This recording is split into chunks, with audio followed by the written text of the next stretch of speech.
Explain what you believe. Technically, this defense, this apologia, means to give a verbal defense. It's actually a legal term. Essentially, a lawyer gives an apology in a courtroom. The goal is not merely to give information in a dispassionate manner. The goal is to convince. Hence, we must be winsome in our delivery. This, too, is a product of our righteousness in Christ. This is where our winsomeness comes from. Our righteousness doesn't just call for an explanation. Our righteousness actually also shapes our explanation. Yet do it with gentleness and respect. Gentleness is not a lack of strength. It is actually strength under control. Gentleness is me wrestling with my 3-year-old. That's gentleness, okay? And again, in our feminized culture, we don't even understand what gentleness is.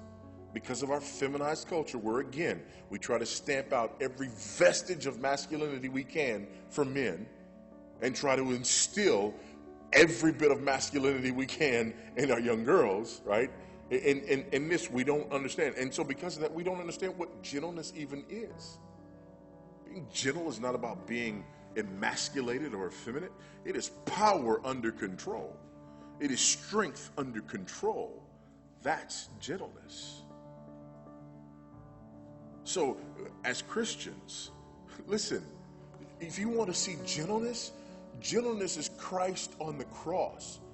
He could have called legions of angels.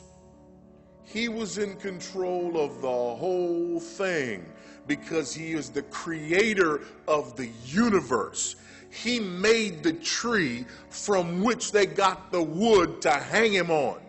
He called together the molecules that made the nails, breathed breath into the life of the ones who were crucifying him.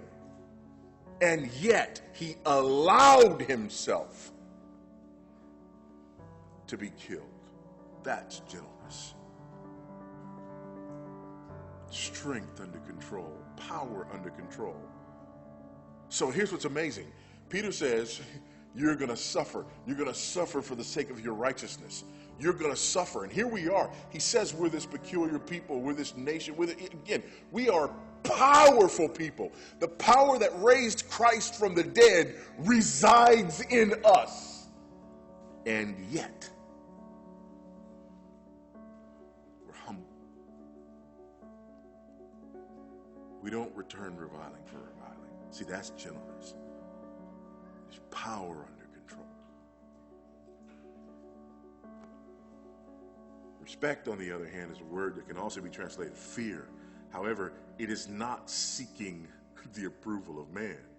Instead, it's fear and respect for God. Isn't it interesting? Remember we talked about those two audiences? Gentleness. That's our dealing with our horizontal audience, and respect, fear, reverence. That's our dealing with our vertical audience. In other words, our defense should be given as though we are keenly aware of the fact that God is watching.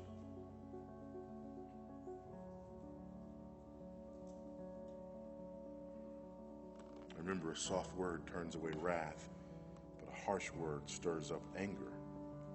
This is what we keep in mind in our horizontal